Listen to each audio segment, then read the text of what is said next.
தாளிக்கிறதுக்கு மல்லி, ஜீரகம், கசகசா, முந்திரி, மிளகு, வத்தல் எல்லாத்தையும் போட்டு நல்லா கடாயில் 1 ஸ்பூன் நல்லெண்ணெய் விட்டு வறுத்துக்கிறேன்.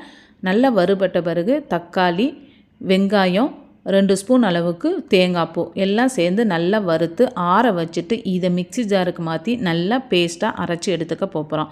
குக்கரில் 2 ஸ்பூன் நெய், 1 ஸ்பூன் தேங்காய் எண்ணெய் விட்டு பட்டை, கிராம்பு, ஏலக்காய், பிரியாணி இலை எல்லாம் போட்டு வதக்கிட்டு புதினா இலை, கருவேப்பிலை, சின்ன வெங்காயம், இஞ்சி பூண்டு பேஸ்ட்டு ஒரு 2 ஸ்பூன் அளவுக்கும், தயிர் ஒரு 2 ஸ்பூன் அளவுக்கும் ஆட் பண்ணி நல்லா இஞ்சி பூண்டு பேஸ்ட்டு முருகிற வரைக்கும் நம்ம வதக்கி விட்டுக்கிறோம். இப்போது நம்ம அரைச்சி வச்சுருந்த பேஸ்ட்டையும் உள்ளே ஆட் பண்ணிவிட்டு குழம்பு மசாலாத்தூள் ஒரு 2 ஸ்பூன் அளவுக்கு, காஷ்மீர் சில்லி 1 ஸ்பூன் அளவுக்கு எல்லாத்தையும் சேர்த்து நல்லா மிக்ஸ் பண்ணி நல்லா ஏற்கனவே வதக்கி அரைச்சதுனால சீக்கிரத்திலே வதக்கி விட்டுட்டு நல்லா கழுவி வச்சுருக்கிற கறி துண்டுகளையும் உள்ளே போட்டுற வேண்டியதான்.